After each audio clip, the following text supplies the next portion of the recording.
आपण पाहत आहात सत्यदर्शन न्यूज। लोकसभा निवडणुकांच्या तारखांची उद्या दुपारी 3 वाजता घोषणासह आचारसंहिता लागू होणार। लोकसभा निवडणुकांच्या तारखांसंदर्भात निवडणूक आयोग घोषणा करणार आहे।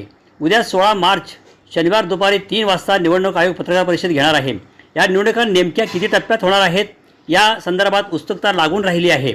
लोकसभा निवडणुकांच्या तारखांचा विचार करता अनेक मोठ्या राज्यात विविध टप्प्यात निवडणुका होण्याची शक्यता आहे। लोकसभेच्या 543 जागांवर निवडणुका होणार आहेत।